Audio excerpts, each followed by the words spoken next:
What's going on, man? I did the intro at the end of the show. The people listening to it already heard it. We didn't hear it yet. So here we are. What's going on, guys? It's going to be a great intro. I can't wait for it. We're going to find out. We're going to see what he has to offer, and then we'll determine what the intro will be. Yeah, it used to be like we would just trash talk them. I would make things up on the intro. Yeah. No, it's going to be all apologies this time. Okay. Like, sorry we brought this dude on. Nice. That'll Nirvana will be the title of the episode. Yes, Ooh. yes, Oh, exactly. I like that. that. It's a good throwback. So, yeah. Charlie, who are you? I know why you're here. I'll tell people why you're here in a second. But who are you? What's your experience? What's got you into this fucking awesome industry of ours? Yeah, that's it's like almost a spiritual question, right? Who am I? So, in short, I'm currently a professor of exercise science at Barton College. And previously, I've been kind of in the research industry. I've done strength and conditioning. I competed as a power lifter briefly before tearing every muscle in my body. But I've just been, you know, like exercise, fitness, building muscle, like it's been an obsession of mine like my entire life. Like I can find pictures of me from like 5 years old flexing on the beach. Because, you know, I was watching like, you know, Dragon Ball Z and He-Man and stuff like that. I just knew like that's what I'm going to look like someday. So just why is Dragon Ball Z and this stuff? I've never, but it's like this is blowing up. I see everybody who lifts love that stuff. How did that become such a thing? You know what I think it is it's like it's my generation. Like I'm millennial, like early 30s, right? But it's like we all grew up with that. And so now it's so many millennials that are putting content on the internet. That's what they all grew up with, you know, just a whole lot of toxic masculinity. Exactly. Yeah. I didn't know that that's what you guys grew up with until now. Dude. Well, I didn't know that was a thing. Oh, yeah. That was the thing. So, yeah, you see any like late 20s, early 30s meathead, they all love Dragon Ball Z. That's probably why I see all the graphic Dragon Ball Z T-shirts at the gym here in San Diego. There's a lot of like that, like anime shit going on. Which Rob, if you want to look younger, just get a shirt. Like, I usually the only experience I have to anime is anime porn, which is weird as hell. So that was. It's not far off realistically. Can you from Dragon Ball Z? Can you of anime porn? That's Blort. Is that the money shot? Yeah, we keep a few reps in reserve for that. Yeah, that's good. That's good. So obviously exercise is your forte. So I found Charlie's work through Muscle PhD. He's since branched off on his own. He's doing stuff long form, writing articles still. I think, and what drew me to his work was that it was very applicable. A lot of times you'll get long form content about training. And even for experienced trainers, it just gets way too wordy. It gets way too technical and scientific. And yes, it's nice to understand some of that stuff. But Charlie, let's talk about this right out of the gate. Why is it important for us to be able to disseminate this information and just not overcomplicate it? I mean, you look at like, it's funny. And this is really, I don't want to call it a skill, but it's something that I learned to do when I was working with Jacob Wilson, who is like the muscle PhD guy. And his whole thing is kind of taking complex knowledge and turning it into something that everybody can understand. And so realistically, I think, you know, people in our position who have had formal education on this stuff, right? We were in like a position of privilege where I can pull up a study and I can read it, but I can also critique it. So it's like, not only can I look at this and say, okay, they found X, Y, and Z, I can look at it and say why they found it, if there are any like methodological or statistical flaws, and like you can kind of pick out the pros and cons with it. Whereas most journalists are just like abstract headline, you know, bacon causes cancer.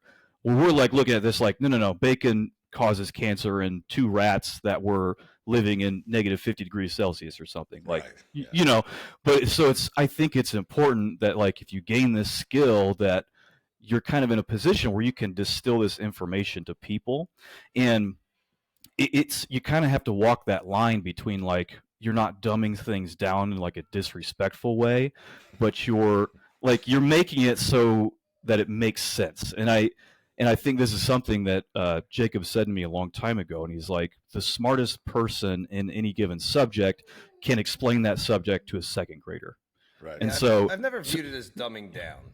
yeah. I never, I don't know.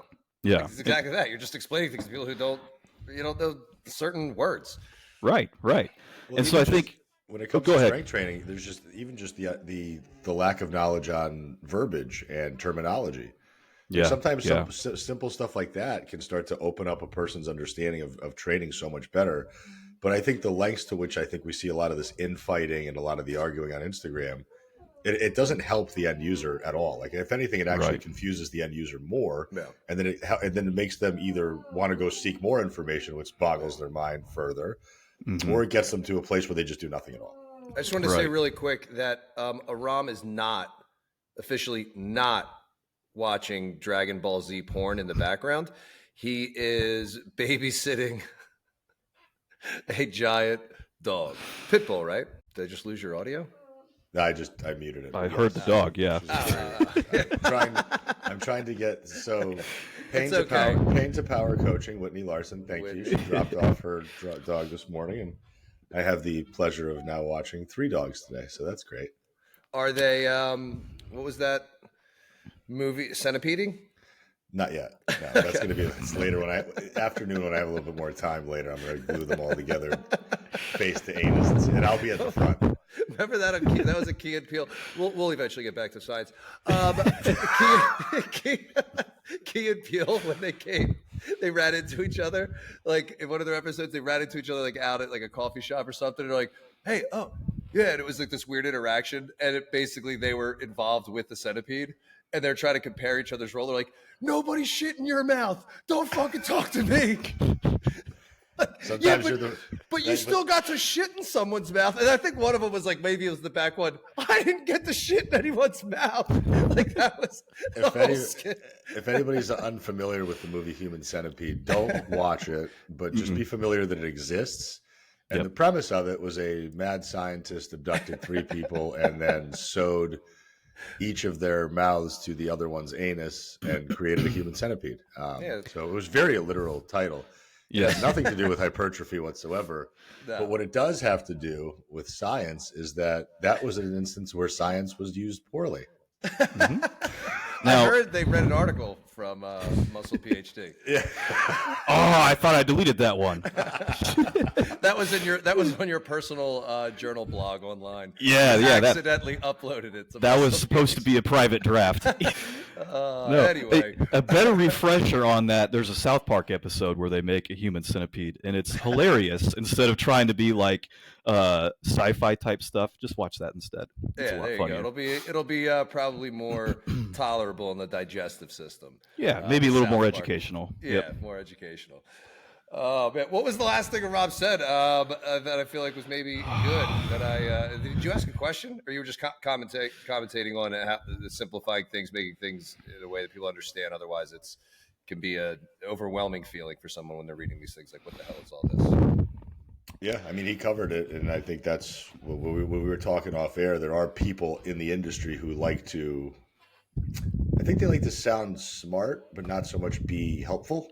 Yeah, and if they are being helpful, they're being helpful to a demographic that doesn't need it. Mm-hmm. Yeah, I mean, they can be helpful to the trainer who's then able to translate. Yeah, and I think you look at some of this stuff, and at the end of even like our NASM books or like even PN level 1, you look at some of the text in it, and it's like, okay, cool, valgus knees and this and that. But when you're on the floor training somebody, all that shit just goes out the window. Now that's when the art of coaching kicks in. So how do you bridge that gap, at least for you now as an educator, but you're also somebody who's been in the trenches for years doing this shit yourself? Mm-hmm. Well, and I think kind of to piggyback off of that is like people that are looking for this information, they want a simple answer for stuff. And for so many people, that simple answer is X is right, Y is wrong. But like there's nothing in building muscle, losing fat, or nutrition that is wrong or right. There's so much gray area. And like to us, the gray area is simple because it creates flexibility. It allows you to kind of design your building blocks however you want to, but people don't want that. They want to just be told, do this, do that. And then we get these infighting because person thinks X is right, Y is right. It's just such nonsense, basically. I always find it ironic that I feel like the people who are always like, just tell me what to do, are the same people that have been doing that. Having people tell them what to do, and it didn't work. Just tell me what to do again. Tell me what to do it a different way, and not taking the time to, like me and Aram say all the time, just be curious, experiment, see what you like, see what's working, be willing to try new things. That's perfect example. I had a woman sign up with me last week. Today I got a text message. She said, "What weight should I start with on dumbbells, and what weight should I start with on machines?" That was the actual question. Yep. So immediately I was just like, I have no clue. I don't have any clue of what exercise you're referring to. So I have no guidance on that. And then B, the best I can tell you is if you can do 17 of something or more and the rep speed isn't slowing down, it's probably too light. And if you can barely do 5 of it, it's probably too heavy. Does that answer your question? And she said, yes. So now we have to actually go and see the videos of her doing the work. So let's say, for example, you got that type of a question. How much weight should I be using, Charlie? What would you tell them? I usually, if I've sent them a program, it's going to, somebody who's asking that question has 3 sets of 10, right? It's simple stuff at that time. They're going to say, what weight do I do? And I'm going to say, and this is why I don't like training online that much, but it's what you have to do to help people, And so essentially I'm very similar to you. I say, pick a weight, do 10 reps. If your last 2 or 3 reps were not hard, you're going to have to go heavier. You want those last 2 or 3 reps to be hard. I'm not saying you have to get a bloody nose from them, but it should be hard. There should be a distinct difference between your first 5 or 6 reps and your last few reps to where, and then we all know we're talking stimulating reps and all this stuff, but it's to them, it's just hard reps. Get a couple hard reps in per set and you're fine, And I did that with my father. He was sticking with the same weight, doing his 3 sets of 10, same exact weight that's just what he's been doing. He never lifted when he was younger. So I just said to him, do it this week. If you get 3 sets of 10, just bump it up 1 thing on the machine. Mm-hmm. And just keep doing that every week. You're eventually, probably fairly quickly, within 3 to 4 weeks, probably going to hit that number. You're like, oh shit, this is what that 10th rep is supposed to feel like. Yeah. You can't get all 10 out. Keep it there until you can get 3 sets of 10 and then bump it up. It's you don't even have to go for the brand new lifter. All right, find that weight, just, okay. That's what you did this week. Just bump it up 5 pounds. Just do a little more. Yeah. My dad's in the same spot. He just got his shoulder replaced a couple years ago. And so, he gets, 6 months of physical therapy or something after that. But the problem with physical therapy is that insurance covers it. They're only going to cover it for so long. And then you graduate and you can't scratch your ass. You have no range of motion. And so he's texting me, calling me, whatever. I just can't get any more range of motion. What are you doing? And he's like, I'm rolling soup cans up the wall. Cool. Get a heavier soup can. Roll it up higher. You're at that point where you have to start overloading it somehow. And we kind of take for granted, but that just kind of blew his mind. He's like, oh, I could do that? They never had me do that in physical therapy. I'm like, that's the point. You stopped, but if you were able to keep going, which you should have been able to, they would have had you do this stuff. And so it's just, hopefully, exactly. If it's the right clinic. If it's too many places, it's do your circuit. Yeah. Do your 30 seconds holding it with the band. Pull it out. My God. Oh my God. It got to a point where I was walking into PT after the Achilles tear and I was telling them what I wanted to do. Yeah. And it's just, and just think about that though. Again, you said we're in a privileged position. I don't disagree with you. We are in a privileged position. We can be advocates for our own healthcare in every facet, in every arena. Whereas most of our clients who come to us have heard an opinion from some medical professional, and that's it. That's gospel for them for the rest of their life. Well, my doctor one time told me 30 years ago that carbs are bad for me. Or I shouldn't squat because it's going to hurt my knees. And that's just how they wake up and go to bed every day with that knowledge. And they don't know anything else. And so what can we do as coaches? What can we do as professionals to empower these people outside of just throwing more and more science at them? Yeah. Well, and then to your point too, the people with the position of authority, like this doctor that says, oh, don't do this, it's bad for you. That's easy for that person the rest of their life to skate on that knowledge. They never, ever have to get out of their comfort zone with it. And so, and we get in a situation, say, oh, doctor said I can't eat carbs. The doctor said, if I eat too much protein, I'm going to blow up my kidneys or something like that. And it's like, We get that one a lot. yeah, and like those are scary outcomes. I understand why people are worried about it, and so it's some of it's using the science to explain that, like, hey, actually, we've learned a lot in the past 20 or 30 years, and typically, like, medical advice is like 5 or 10 years behind the research that's coming out because it takes it that long to get into the text, into the curriculum, et cetera. And somewhat, you And kind then of and the only doctors that know that are the ones who learn that in college. If they're 20 Right. years into the profession, Right. they're not learning the new stuff. right, or if they're like staying on top of it. Correct. Which That's a rarity, I feel like. right. And the stuff they're staying on top of is their specialty. It's not Correct. nutrition. It's not exercise. It's Yeah. not. And so I think there's part of it, but then, that science doesn't always speak to people because, people are people. They don't. So then you can use the observations, the anecdotes, the other things like that. And I mean, But it's that's not tough, science. That's not science. Well, they didn't want the science. They don't want the anecdotes. What are we going to do? That's Nothing. that's where it gets tricky. We Yeah. just stand still and we observe. No, I mean, I think Yep. there's so much value to anecdote. And even just like for us, like I'm 40. When we were lifted at 15, 16, 18 years old, like we were reading bro science constantly. Oh yeah. And Oh, yeah. now It's right. 25 years later, we're seeing research articles of like, oh, lengthened partials or like, drop sets, supersets. Like we're seeing Mhm. evidence of the shit that we just knew was right because we tried it and it worked. Yeah. Now, Even that stuff for the average person, it means nothing. No, like and it doesn't. the average person's not even pushing to any type of intensity, and then to worry about those things. I think that's the hardest thing for people. They want to jump to advanced protocols in nutrition and training without building that base. Oh yeah. That's yeah. the part where how do we even Yeah. get that? Everybody wants to do the sexy stuff. Yeah. Yeah. So let's talk about some of kind of the framework basics. So when it comes to body composition improvement, and I think that probably tends to be one of your specialties as well as where most of my clients are coming to me for. Yep. Everybody's worried about aesthetics. Most people, if you ask them, do you care about how many pull-ups you can get? Do you care about how heavy your squat or your deadlift is? Most people would say, as long as I look the part, I'm fine. Yeah. So for Yeah. people that are trying to look the part of somebody who works out, like I can visibly walk into a room and nobody's going to have any second questions about whether or not I look like somebody who works out. What kind of advice are you giving that individual? And you can go down the rabbit hole if you want. Oh, I've got all kinds of rabbit holes. I think, yeah, I know. Jim's getting excited over here.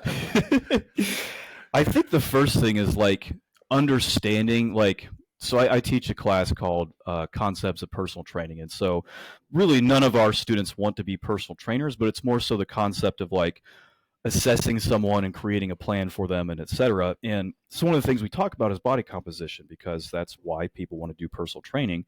But realistically, I mean, body composition is not just your image or your physique. It's your health, it's your performance, it's your quality of life because carrying too much fat and not enough muscle is a cumbersome way to live. So realistically, like anybody exercising, no matter what their goal should be to probably lose some fat and gain some muscle.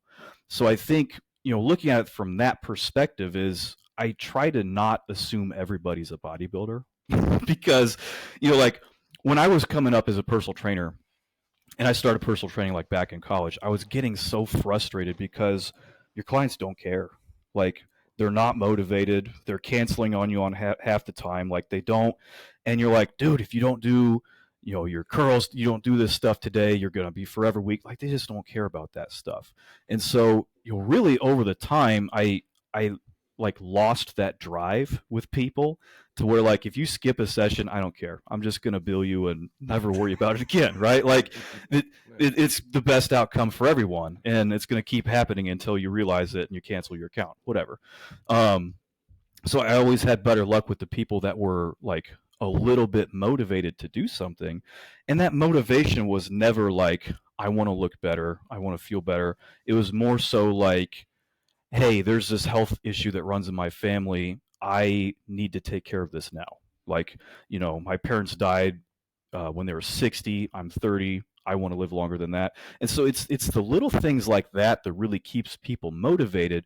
And so now when I work with somebody, it's like a sales process. Like you try to find that pain point of like, what are you really trying to achieve here? Because everybody goes to a trainer and I want to lose weight, I want to look better, etc. Why? That's a very Yeah, but that's vain very reason. generic. It's vain, but Yeah. then I feel like there's very generic reasons that people don't really dive into. I want to Mm-hmm. be able to play with my grandkids. Do you? Then why aren't you doing the stuff? You know, it's Right. like I feel like it's like there's Right. these standard answers that people are saying, and I do think there needs to be a lot deeper digging Yeah. for the average person. Yeah. 100%. 100%. And so, and I think kind of building the framework around like, can we find a deeper reason for you? And then once that deeper reason's there, to your point, they still might not be all that motivated to do it. But my whole goal and like my whole purpose of like Aram mentioned that I kind of branched out on my own is my whole goal of personal training is when I take on a client, my goal is to find stuff that you enjoy or at least you don't hate, because all of the psychology research will show us that like we all know adherence is the key to success, right? If I hand you a diet, it's never going to work unless you actually stick to it. If I give you a program, it's not going to work unless you actually do it. Yeah, it's like a bag of cocaine. Yeah, You got to do it. Right. That's easy to do, you know. But if I hand you a bag of salad, it's going to rot in your fridge because it sucks, right? Cemetery drawer. Yeah. So like when I take a client on, I'm going to send them a buttload of questionnaires and paperwork because I want to know as much about them as I can so we can find something that they enjoy to do and something that's sustainable. And for some people, it's like, all right, you're going to go do yoga, you know? Are you going to build a ton of muscle? No. Are you going to burn a ton of fat? No. But it gets you doing something. And something is so much better than nothing. It's not even funny. And you know, and then that yoga kind of creates like a basis. If they have some success in that, then it's like, oh, maybe I'll try an Orange Theory class or something. Like we're kind of working our way up the intensity chain. Then it's okay, I'm going to do this. And so just getting people to experience success, and to experience success, they have to enjoy something. And you know, from that personal training standpoint, I think that's really for me what it all comes back to is the enjoyment and success, because people who have hired a trainer or they're looking for a trainer, they've never enjoyed this stuff and they've never had success doing it. So if you get those two keys out of the way, you have a client who's at least going to stick with you for a while, and then hopefully you can help them. Yeah, I think it's like connecting. Oh, God. No, I was going to say the longer they stay in the ecosystem for, to some extent, that should at least propagate more potential for results. But the hard part is, and I was going to ask you about the whole enjoyment versus, efficacy piece. I mean, you've been lifting for what, 15, 20 years at this point. And I'm sure that not every day you walk into the gym, you're sitting there being like, yeah, this is going to be the best day ever. No, so I hate it. How do we help clients understand that, hey, listen, like sometimes you're not going to enjoy coming here. Sometimes it's okay if you have no motivation to go, but you're going through the motions and it's better than nothing. Like what kind of conversations you're having surrounding those issues? Yeah. So typically, like, even if I have like an in-person client or a virtual client, I'll set up, like, I have a weekly plan. I don't have daily plans. I have weekly plans and say, you have to do X, Y, Z this week. You get to auto-regulate and pick what days you do those things. So for instance, maybe your workouts this week, you have a 15-minute walk, you have a heavy weight session, you're going to, do a little bit of jogging, a circuit, whatever. You get to pick the days that you do that, but you have to do all of them. So kind of by doing this, you get the person who's maybe, they can afford personal training. So they're probably middle management, executive, some type of person. They have shitty days at work, right? So let's say it's Wednesday, you got crushed by work, go home and take a walk. I don't care. It's good enough for me. But Saturday, you don't have work, kids and wife are out of town or whatever. That's the day you need to go to the gym and push it. You have to get over it and just do it, right? Because you're not going to get that opportunity every day. But the day you don't have stress, you have time to eat, you have time to actually recover from this workout, get it in. And so when people start to realize that, like, oh, there are different, I don't have to kill myself every time I go to the gym. No, you should rarely kill yourself when you go to the gym. Actually, most of your workouts should be recoverable because that's how you're going to get better, right?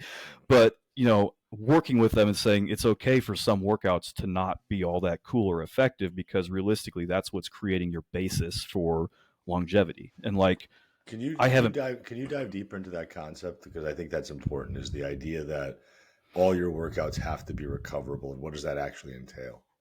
Yeah, so I know you've had Mike Israel on the show before, and I went on a run earlier today, and I listened to some of that episode, which is hilarious. I recommend people listen to it if they haven't. That one got out of hand. It started out of hand. Immediately. Yeah, didn't That was get my out. fault. That was my fault. I take some credit. I take some credit for that. Anyway. Yeah. So I know he speaks to this a lot, where he calls it maximum recoverable volume, and so there are complex ways to look at it, and there are simple ways to look at it. But essentially, like, you can only gain what you can recover from, right? It's the same thing. Like, if you go out to the club and spend $100, if you only had $80 in your bank account, now you have nothing left. But if you go to the club and spend $80, you have $100 in your account, you got money left for Taco Bell at the end of the night, right? Our goal is to have money left for Taco Bell after every workout. You need to have something left in the tank. So because I should go to Taco. That's what people are hearing now. Yes, Go to Taco Bell. That's the best recovery meal. Chicken cantina. It might be There you real go. food. And go drink it. Go Yes. drink it. That's their slogan. That's their slogan. It might be real food. It might be real. It's more real than Subway. But yeah, like, essentially, we could get into the protein synthesis kinetics and all this, that, and the other, but, like, ultimately, you do a workout, you have to be able to recover from it, because when you work out, you're breaking things down, you're tearing yourself down. If you do so much breaking down that you can't build it back, you just got worse. Or it's going to take you 5 days to recover, and now that's 5 days you didn't get to work out, or you didn't get to work out as effectively because you're still recovering. So, like, to your point, I've been working out for like 15 plus years by now. Dude, my workouts are short, man. Like, I remember doing like 4 and 5 sets of everything. I do like 2 sets. I want to be able to walk the next day, Same. right? Like, I want to hit legs on Monday and be able to do it again Wednesday or Thursday. Yep, You know, me too. and I don't train the way I used to because Pussy. yeah, dude. That's what my wife says every day. But it's not recoverable for me anymore. Like, if I have a tough workout, I'm out for a week and I hate it, Yeah, And we then realize who that has with the time? Yeah. Well, Yeah, and you yeah. realize with time that that's not the goal. You No, realize with no. time and experience, like, that the goal is to feel good. So all Yep. these people who might be starting off chasing aesthetics or whatever it might be, cool. But the goal really is to feel good, because even that aesthetic goal that you have, you are associating or assuming that you will be feeling good when you get there. Yeah, And kind of what you guys were saying before, like, making it fun and keeping people interested and having lower goals, lower expectations. It's like, what are you training for? Is it just so that you can train? Are you struggling to walk around Disney World with your kids? So train for Disney World. Mm-hmm. Train for Disney World. And then once that becomes this easy thing, you're going to start you know what? Maybe I want to go for a hike. And you start training for more things, and then things change over the years, things you're interested in over the years. I think it's almost like kind of constantly reminding that person, like, what are you really training for physically? I don't want you to be able to not be able to do something you want to do because of your body. Yeah. Physically. Yeah, like, because people have the reason for starting at the gym, but what's the reason to keep hitting the gym? Yeah. So that reason could be, I want to be healthy, whatever. But the reason to keep going is, let's make a specific goal. Yeah. And, like, for me, 10 years ago, my specific goal was to be 220 at 5% body fat, right? And squat, deadlift 800 plus. That's never going to happen. I have given up on that dream. But now my goal is that maybe at 8. Was that tough for you? Because I think a lot of times our identity is rooted into our ability to do or not do certain things, and then people get really down on themselves for that. Yeah. Were you able to just accept, like, hey, it's not happening? No, it took me a long, long time, and I'll go down a little rabbit hole. So I like I said, I competed briefly in elite powerlifting, and when I say briefly, like a year. So this would have been 2016, I think 2015, somewhere in there. I was training for a meet that was a qualifier for the Arnold Classic. So I was basically using that meet as like a train through, like, I know I was going to get my total, and that I could really kind of focus in on the Arnold Classic, which, for powerlifting, it's an invite meet only. Like, you have to qualify for it. It's not just some meet at some dude's garage down the street. Like you have to, like, it's a real elite professional meet, whatever you want to call it. And so 2 weeks before my qualifying meet, I was going to hit like my last heavy set of triples, do a quick little deload, and go do the week, and then go do that meet. I tore my patella tendon in my right knee.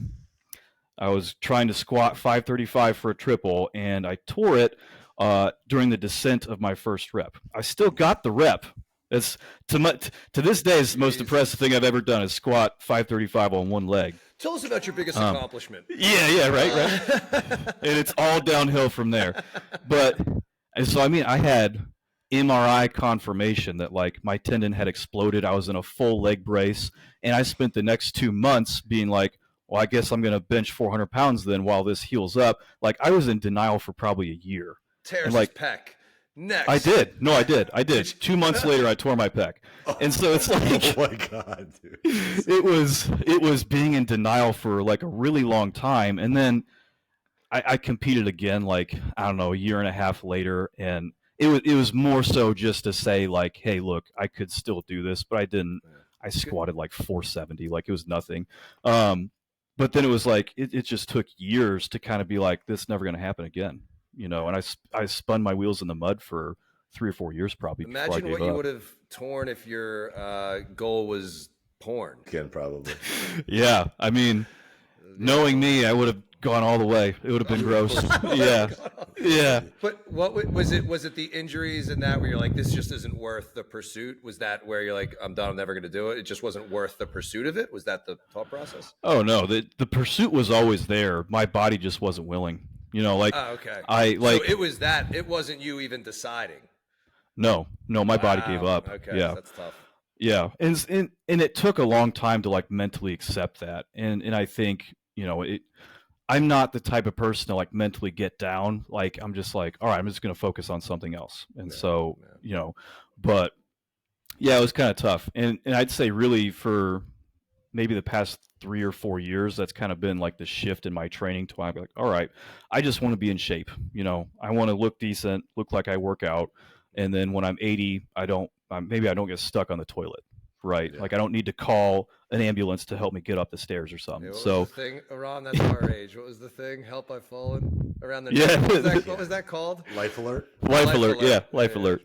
Yeah. I have that button actually, because there are times where I get on the toilet and don't come off. So he tells people that he's Iron Man, but it's just that it's a pacemaker tied in with a helmet. Life alert. Well, it's sad because, like, you know, I mean, I work with primarily women, and a lot of times women are looking at their physiques from when they were in their 20s or in their 30s, before kids and before all the stressors of life, and they have this illusion that like whatever they did back then to keep that body is what they're going to do today to get that body, and it's just like. Life has changed. Demands have changed. Yeah. Time commitments have changed. Your physiology has changed. Your hormones have changed. Everything has changed. And now the things that you didn't pay attention to back then actively are going to be things that you have to actually focus on today a lot. And you still, even with all the information in the world and all the application in the world, even then you still might not get to where you want to go. So at some point, like this aesthetic pursuit that people have, and I always think it's so much easier when you have a performance goal than when you have an aesthetic goal. Yep. Unless you're Charlie. Yeah. Well, yeah. If I have a performance goals, things go bad quick.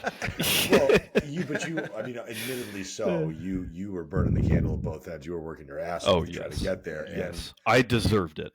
Yep. I had tendonitis in that knee for months. I deserved it. Okay. Yeah. So, and I think you make a good point. Is like you get away with stuff in like your early 20s because like you're not fighting any actual battles at that time, right? But you age, every year you age, that adds like a physiological enemy. Then you add a job, you add a relationship, you add financial issues. Like all of these things are now working against you. You didn't have these battles before. So like whatever you have to do to overcome that stuff now gets 10 times harder. And I still feel like I'm getting more and more convinced that people's memory of that time is they remember the body, but it's really that carefree time of their life, the fun that they had with friends, and that they're remembering that, and they're like, and I looked good. So now if I get that body back, I'm going to feel carefree, and I'm going to have fun. I'm just becoming more and more convinced of that. And I'm trying to tell people, find the fun in your life. You have to create fun. plan a trip, have something to be excited about. You're in a place in your life where you have nothing that you're excited about. And this is the one thing that you think you're going to get excited about. And then when it doesn't happen the way you think it's going to happen, everything's wrong with me. It must be my hormones. I'm not cut out for this, give up on life, quit any aspirations whatsoever. Where if they could just bring some fun back, maybe that would help them be a little bit less stressed out. Maybe bringing some fun back would help them want to start training so that they could do more of these fun things that they're doing with their friends. Pickleball's fucking awesome. Dude, until you tear something playing pickleball.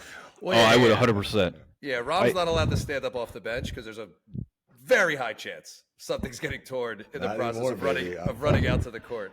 Dudes, I tore my quad playing slow pitch softball, so like anything can happen. I stopped playing. I mean, I'll play some pickleball, but was it the same quad? Yeah, it was. It was. Wait, so you tore that same quad twice? Well, I tore that patella tendon, but I've torn both of my quads, and then a couple years ago I tore my other patella. Dude, so it's funny, in my personal training class, I make an assignment for the students where they're handed like this mystery person, and it's like a chalk outline of a body, and it has all of my injuries on it. And I give them like 3 workouts. It's like squats, deadlifts, lunges. And I'm like, fix this workout to meet this person's needs. And they're all like, what has happened to this person? I'm like, it's me. I was just like drawing a wheelchair. I would have shot down to the nurse and been like, borrow a wheelchair real quick. Why don't you go pick some berries? Like, holy shit, dude, that's crazy. I couldn't. But even that stuff, like people demoralizing. Yeah, people don't let go of some of those things too, and they need to let go of stuff. I mean, how many people do you know like they're still playing sports where it's like just stop playing sports? I mean, the last time I played pickup basketball was probably 5 years ago. I was sore for over a week. Yep. This isn't fun. I'm good on pickup basketball because I know I don't go crazy hard, but I'm gonna hustle hard. I was sore as shit. I'm like, I'm done. And that's like one of the number one causes of injury for men over 40 is playing pickup basketball. Yeah. I'm like, I'm good. Yeah. I can find other things that are fun. I know. That's how it was with like slow pitch softball. Like, I'm thinking, I'm fit, I'm in shape, I can do this. Yeah. Our first game, when I joined the team, our first game was a doubleheader. I couldn't walk the next day. Like, slow pitch softball. How did that take? I mean, I guess you're hitting the ball if you ran like that. What else are you running?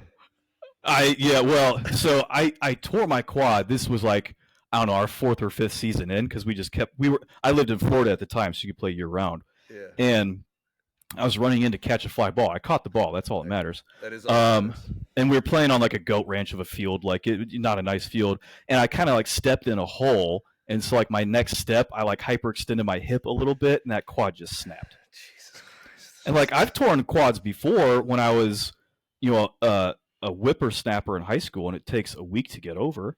And I have like the holes in my leg to prove it. Dude, that took me like 3 months to get over. And you're still emotionally getting over it. Is that true? Yes. Yeah. Yes. I'm not emotionally over it.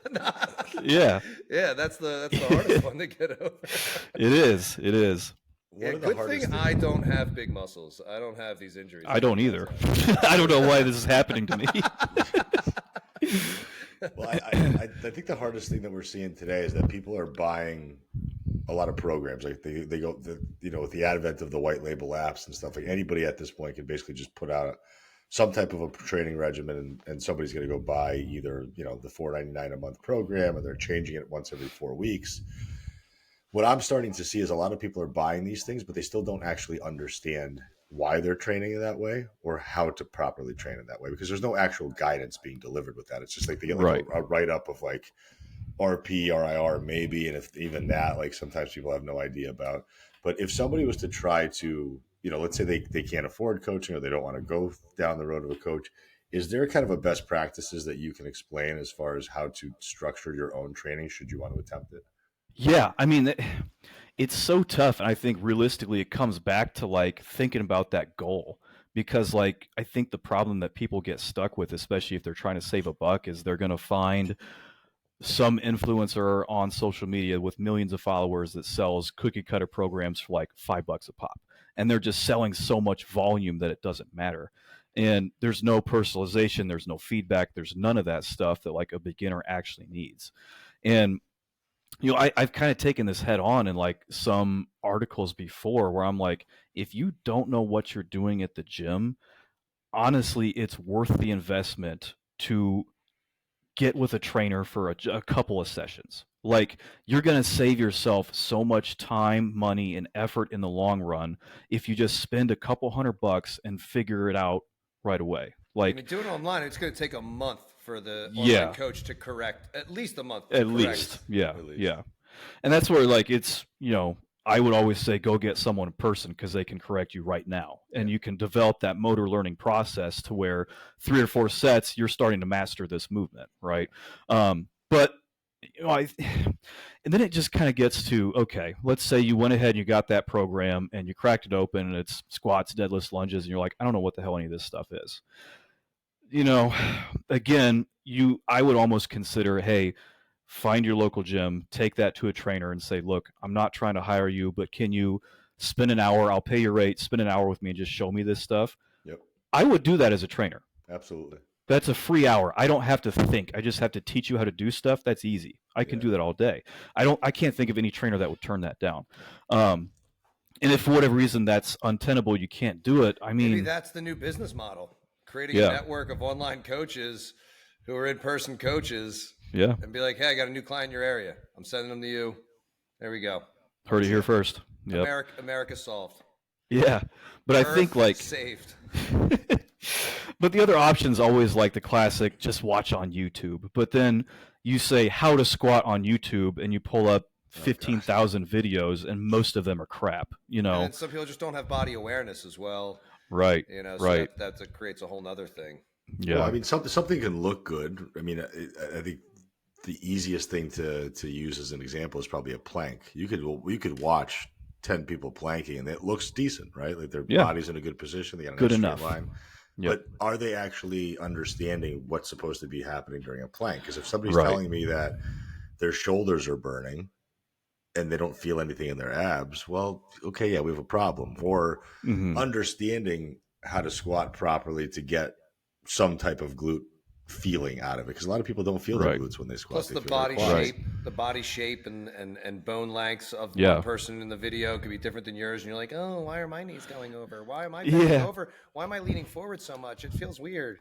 Well, and Charlie, like there's schools of thought that are talking about like you have to hinge, you have to lunge, you have to press, you have to pull, and maybe you have to rotate. Do you find that there's basics of human movement that people should master, and if so, what are those basic movements? I generally ascribe to that, and I think that's where, to me, that's what makes the difference between a bodybuilding plan and like a strength and conditioning plan. Because strength and conditioning sounds kind of like a scary term, but if like you break it down, you're getting stronger and you're getting more conditioned. My 88-year-old grandma can do that. You know what I mean? And so it's like, when you think of it in a strength and conditioning type thing, now you're strengthening movements and patterns and not necessarily muscles, but the muscles are what perform that. And then to your point, you separate these into squats or squat patterns, hinge patterns, and squats could be single leg squats. They could be rear foot elevated, etc. Horizontal push, horizontal pull. And so if I'm creating a program for somebody, I'm generally thinking along those skills of like, okay, this person's goals are to XYZ. Well, 90% of goals can be solved by squat, hinge, a push, a pull. So now we're just going to find exercises that are easy for them to master. They're comfortable. They don't aggravate previous injuries. And there are numerous methods to overload them, right? Like so many people want to get in the gym and squat because, well, actually nobody wants to squat, but they want the results of squatting, right? They want the nice butt, the nice legs, etc. But they want to go in right away, load up weight, and do ass to grass squats on the barbell. It's like, no. You earn the right to do those squats. We have to start with a box squat. Then you're going to do goblet squats and then front squats. And like, so not only having the individual like patterns lined out, but also the progressions within each pattern, because everybody's going to fall in like a different spot of the spectrum. Do you find that there are at least set recommendations and rep range recommendations that you would give somebody that's kind of in that beginner intermediate place who is focused on body comp, like as far as weekly volume is concerned? I mean, like a beginner, I'm just going to do 3 sets of 10 on every exercise because it's enough. It's more than what they've ever done. Next week, we do 3 sets of 12. The week after, we do 3 sets of 10, we up the weight. And you max out. the following. Exactly. Yeah. Yeah. We go straight to 120% eccentrics. So it's like, like the first couple weeks of training somebody, there's so much like motor learning and neuromuscular coordination. That's what it's all about. They get so much stronger, so much faster that it's like you kind of have to pump the brakes a little bit. Yeah, because then 2 months in, it's like, how come I'm not coming out? Yeah. I'm not getting stronger. I don't make progress anymore. This program's not working. Yeah. I got to tell you guys, so we were doing a study where I was working before ASPI on my shirt. It was a creatine study. It's not published yet. Nice. Yeah, you like that. We have problems. Anyway. So it's a creatine study. It's not finished yet because we were waiting on other products. Are we going to find out it's good for us?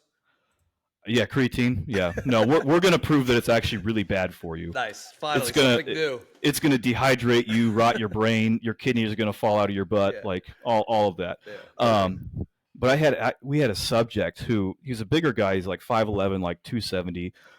He's it's just that classic story of like he played football in high school, kept eating like he was an athlete. Now he's like 35 and it's all gone downhill. In 11 workouts, no change of diet. He trained twice a week for 6 weeks and he missed a workout. He gained like 13 pounds of muscle and he lost like 9 or 10 pounds of fat. In 11 workouts. Just taking creatine. And imagine if he was just weighing himself. Yeah. And didn't have performance goals and recognize that he was getting stronger and paying attention to those things. It'd be like, this isn't working. Right.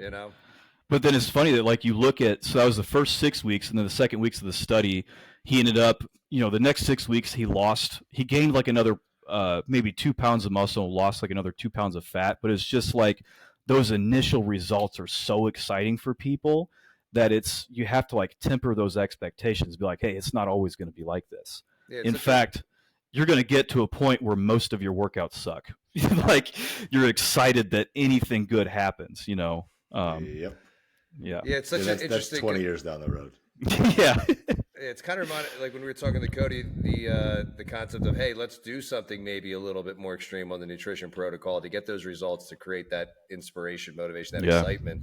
But then you have to deal with potentially that aspect of it. So it's like both approaches can work, but it's the communication, the expectation, regulation that's most important.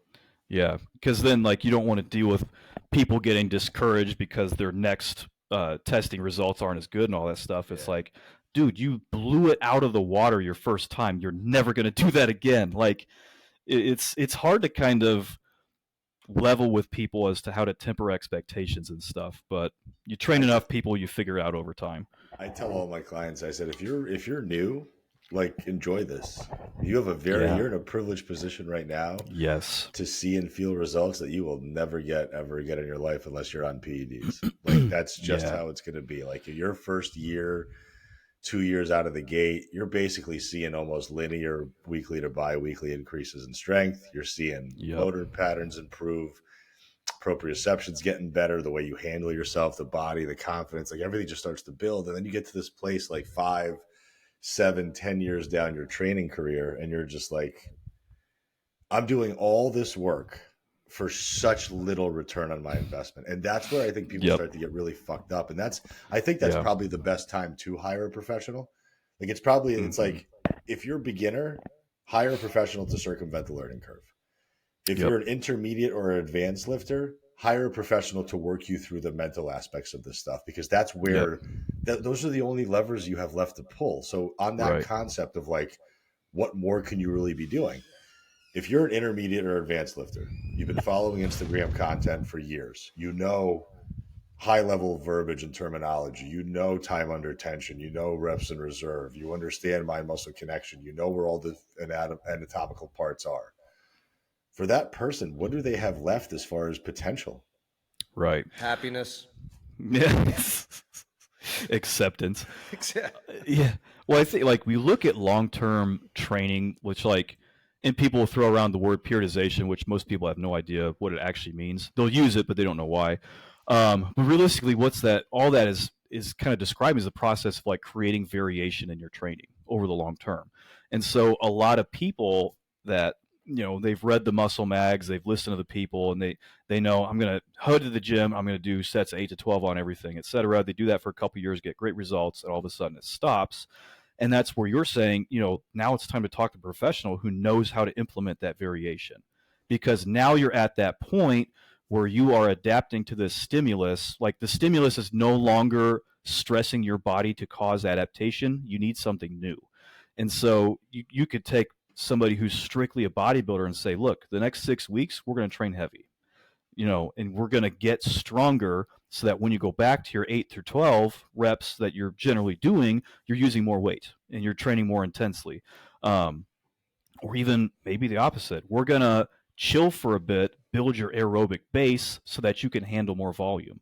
And then we can use that as an overload method. And I think there's a lot of nuance to that. And there's a lot of kind of being like, hey, you're going to have to give X up for a little while you gain Y, and then it's going to go back. There's kind of that back and forth that, like, for me, it was really hard for a long time to be able to be like, hey, I'm not going to be the strongest version of myself every single day.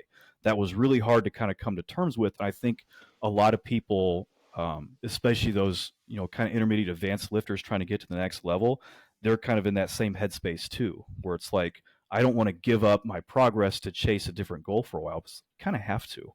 You kind of have to. And that's where I'm at in my training. I've gotten to a point now where I realize, like, I'm 40. I've been on PEDs. I'm not willing to take more. I'm not willing to eat more. So for me, if I'm not willing to do the other stuff that's going to be uncomfortable, that's going to drive stimulus to improve even at some marginal small degree, then I have to start to switch things up to make them more exciting, to continue to still be stimulated mentally by going into the gym. So what I've started to do, and I don't know if this is something that you would ever sign off on, but what I do now is I basically install my weak point training as supersets into my main lifts. So for example, like if I'm doing an upper body day and I don't need to grow my lats or my chest anymore, I'll do 2 sets of lats, 2 sets of chest, but in between each set, I'm doing biceps, triceps, shoulders. Because those are the muscles I want to drive volume to try to grow. So it makes my sessions a hell of a lot shorter, and B, a hell of a lot more fun. Yep. So what I found is by doing that, I actually look forward to going into the gym now. I do still have a structure. It's a little bit more loose than it used to be, but there's still a structure.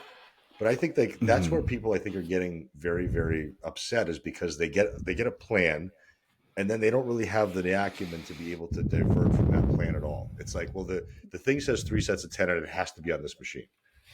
Well, if the Smith machine is taken, go use a V squat. If the V squat is taken, go grab a dumbbell. Like, you should have the autonomy to be able to make those decisions in real time. So for you, when you're working with your clients, are you educating them on all the different options that they have and what's available to them? Yeah, especially like I'll have clients that have worked with me for a while, and let's say they're traveling, and they're like, I want, here's a video of my hotel gym. What can I do?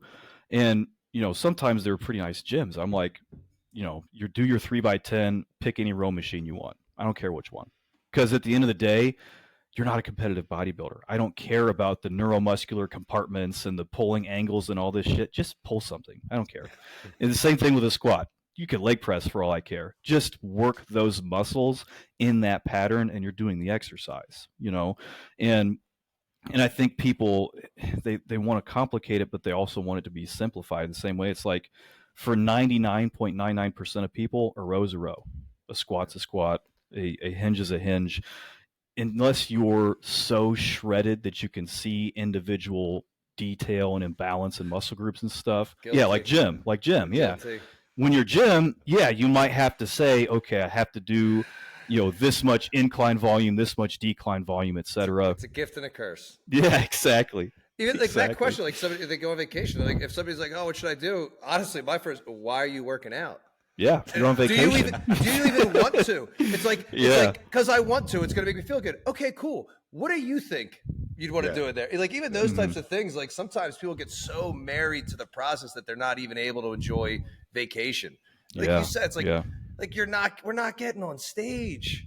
It's like, I'm doing this, and I'm sure both of you guys too at this point, you're doing it for that mental health reason of like, you got this energy inside of you, and if it doesn't go out by pushing some weight around, it's going to run around in your freaking brain. And then it's like you got to get this stuff out of you. So yeah, it's so difficult when that aesthetic goal becomes such a priority for somebody who's not trying to get on stage. Right. Like, Yeah, like to your point, man, before I work out in the morning, my IQ is like 12.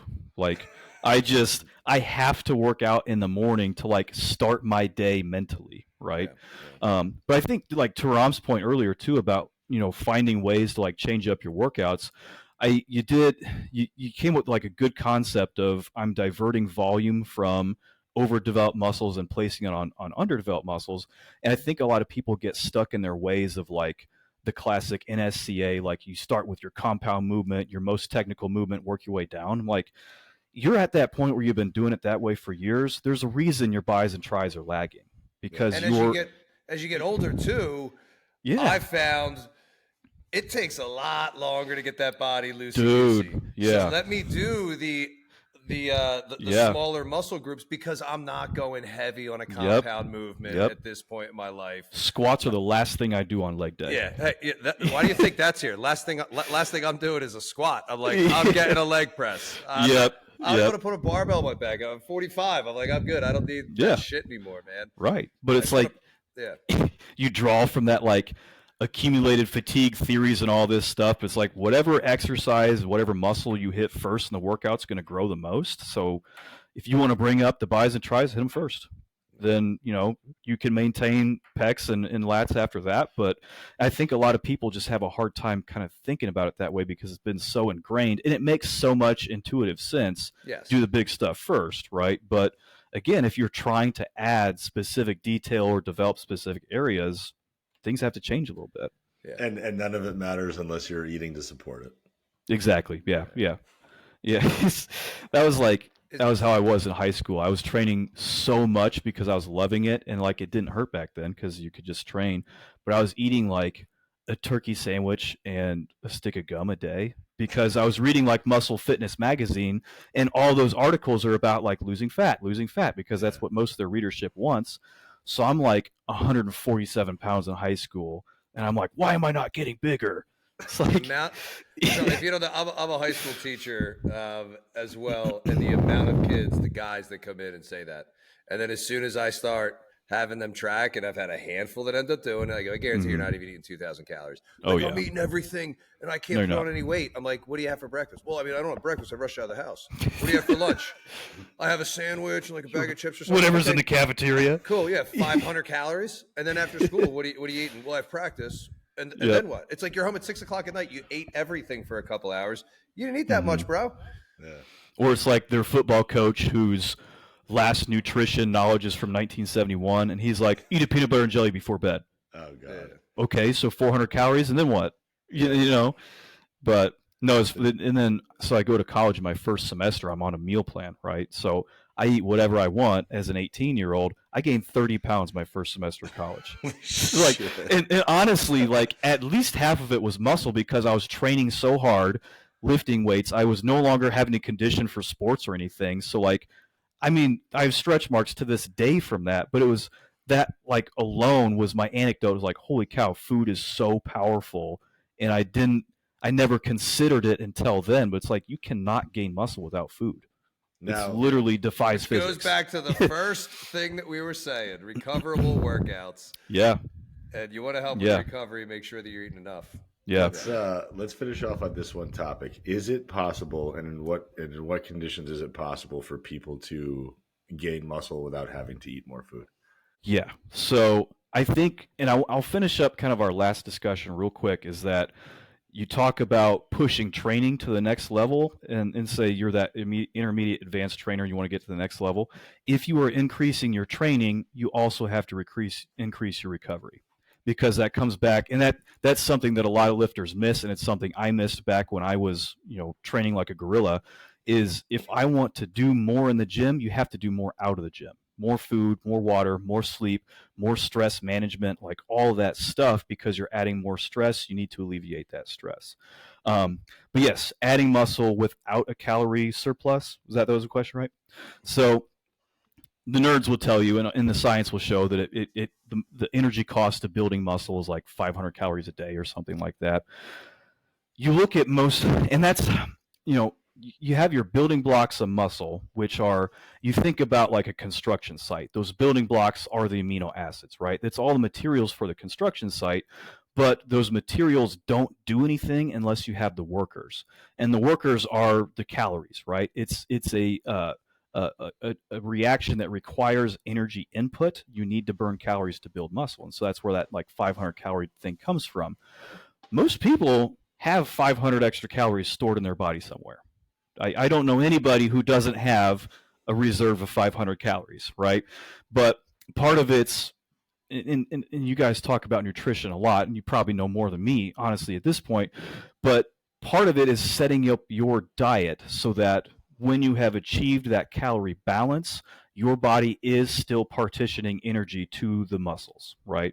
So you're setting up in a way that you're eating enough protein to support anabolism, the building of muscle tissue, right?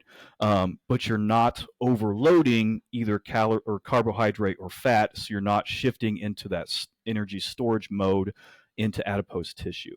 So it's about being in that balance, eating enough protein, but also having a stimulus to recover from, because, you know, more than half of the battle of building muscle is training, right?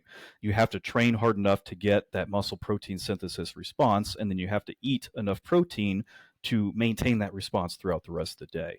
And, you know, if you're walking or running and you're like, why am I not building muscle? You're not doing the stimulus. You have to lift weights, right? And so you can absolutely build muscle, but you're going to run out of room at some point, right? And you're going to, and we see that a lot of times that beginners, when they start a program, they have that anabolic partitioning ability that they're building muscle and losing fat at the same time. You're going to lose that ability soon. You're going to have to up the protein. You're going to have to train harder. You're going to have to be smarter about your nutrition, but it is possible. It can be done. Yeah, that's that whole neurological connection from the brain to the muscles. Like, oh, whoa, you're demanding a lot. We got to start sending and recruiting more muscle fibers so that we can handle this. And then after a while, it's like, oh, that mind-muscle connection's done. Yeah. Now it's fucking work. Yeah. That's when I quit. That's at that point when I have no more goals at that point. I'm like, all right, cool. Yep. I'm good. Well, the body recomp thing is definitely possible. Yes. I think it's definitely one of those things where I think as long as, like you said, if you're walking around as a woman at 30% plus body fat, if you're a man, 20% plus body fat, you do not need a surplus to be putting on muscle. You probably can be living at maintenance calories and be absolutely fine. Yeah. Or you have even, the surplus. even at a deficit to some degree and be absolutely fine. It just happens to be, are you eating enough protein? Actually training hard enough to elicit muscle response? And then are you just completely wearing yourself thin in other departments? Right. And that's one thing, like you look at the literature, we have, a handful of studies that are showing body recomp happening. They're reporting losses of body fat, gains of muscle tissue. And we have enough studies that it's being shown in men, it's being shown in women, it's being shown in people lifting weights, it's been shown in people not lifting weights. Like, it can happen to anybody, but the people that are not lifting weights are all obese. But the one thing that's in common with all these studies is, I averaged it, they're eating like 2.4, 2.5 grams of protein per pound of body, per kilogram body weight, which is like 1.1 grams per pound, right? So they're at that protein threshold where that metabolic magic is happening in the body, right? And they're essentially partitioning fat to gain muscle. And that's kind of the one thing you see in common with all those studies. And yet again, building muscle and the importance of it. Yes. It's good for everyone. Yeah. Protein is important. So, we got protein figured out. We got training stimulus figured out. Any parting words for our audience?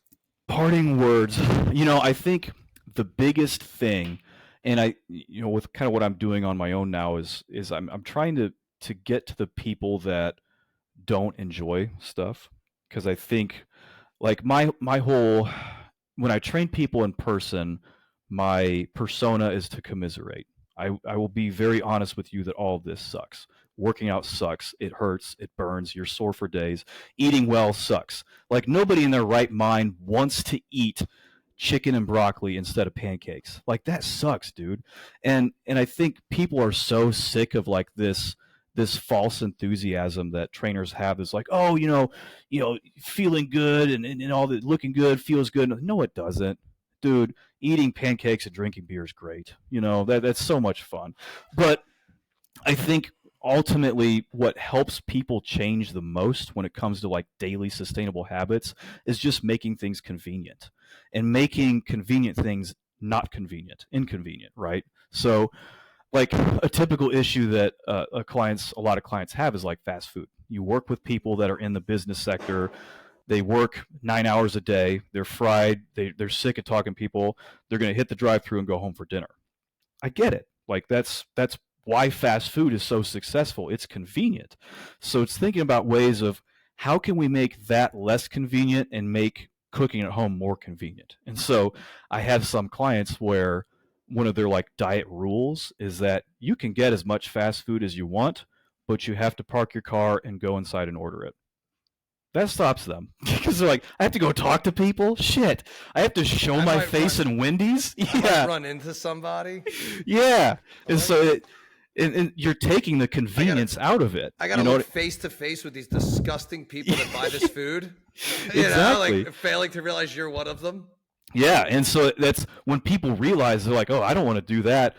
You're just doing this for the convenience then. It's not actually about the food itself. It might be a little bit about the food, but you're not willing to go that extra mile to get that food. You don't really want it. It's like all the people that refuse to grocery shop at Walmart, and now that they deliver it, they're like, I love Walmart grocery shopping. Yeah. Like you didn't want to go because you didn't want to be around the people that are there. Now you're like, I'm a big fan of Walmart now. Right. Or like even, in my online clients, like same thing. I don't want to go out of my way for the gym. We'll find a gym that's on the way then. If you live in a metropolitan area and you drive from point A to point B from home to work every day, there's a gym on the way. And now you're passing that gym to and from twice a day. You're passing that gym and you're making the choice to drive past it. It's extremely convenient to stop and even 15 minutes, just do something. And so I think kind of making those actionable choices of how can we make good stuff easier to do and bad stuff less convenient, because it's always the other way around. I think that's absolutely perfect. Well, I appreciate it, man. This absolutely delivered with what I expected it to be. So thank you for sharing your afternoon with us. And I'm going to definitely make sure that people go and check out some of the stuff that you write, because I think it's very easy for most, even lay people, to understand. So cool. Yeah. People. What are lay people? What an asshole. Charlie, last question. Did you listen to the entire Mike Israetel interview all the way to the end?